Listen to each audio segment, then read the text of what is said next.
আজকে সপ্তম রোজা। আলহামদুলিল্লাহ, আল্লাহ রাব্বুল আলামিনের দরবারে শুকরিয়া আদায় করছি যে মহান আল্লাহ রাব্বুল আলামিন আমাদেরকে ইফতারের আগ মুহূর্তে ইফতারকে সামনে রেখে আল্লাহ রাসূল সাল্লাল্লাহু আলাইহি ওয়াসাল্লাম বলেছেন, যদি দোয়া করা হয় তাহলে সেই দোয়াটা আল্লাহ তাআলা কবুল করেন। বলেন সুবহানাল্লাহ। তাহলে আমরা যখন ইফতারের সামনে রেখে দোয়া করি তখন অত্যন্ত মনোযোগ সহকারে দোয়াটা ধরা এবং মনে মনে এই নিয়ত করা, আল্লাহ তুমি আমার দোয়াটা কবুল করো। কারণ সারাদিনের যে ক্লান্তি, এই ইফতারকে সামনে রেখে যে দোয়া করি, ইফতার যখন আমরা শুরু করি তখন কিন্তু মুহূর্তের মধ্যে আমাদের ক্লান্তি দূর হয়ে যায়। বলেন সুবহানাল্লাহ।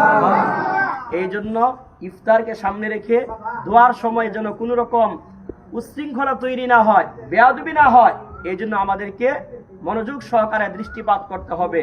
আল্লাহ পাক রব্বুল আলামিন রাসূল সাল্লাল্লাহু আলাইহি ওয়াসাল্লামের মাধ্যমে জানিয়েছেন, লিস-সাইমি ফারহাতানে, যারা রোজা রাখে তাদের জন্য দুটি পুরস্কার রয়েছে, ফারহাতুন ইনদা ফিত্রিহি ওয়া ফারহাতুন ইনদা লিকাই রাব্বিহি। আল্লাহর নবী জানিয়েছেন, রোজাদার ব্যক্তি যখন সারাদিন রোজা রাখার পরে ইফতারকে সামনে রেখে ইফতার যখন করে তার মনের মধ্যে যে একটা আনন্দ লাগে, এই আনন্দ যারা রোজা রাখে না তারা বুঝতে পারবে না। 2 নম্বর হচ্ছে ওয়া ফারহাতুন ইনদা লিকাই রাব্বিহি, রোজাদার ব্যক্তি যখন কাল কিয়ামতের ময়দানে আল্লাহর সঙ্গে সাক্ষাৎ করবে, আল্লাহ রাব্বুল আলামিন তাকে নিজ হাতে যে পুরস্কার দিবেন, প্রতিদান দিবেন, নেকি দিবেন, এটা একমাত্র যারা রোজাদার তারাই সে আনন্দ পাবে। বলেন সুবহানাল্লাহ।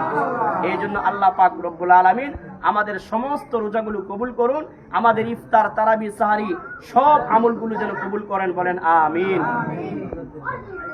সকলে দুরূদ শরীফ পড়ি। আল্লাহুম্মা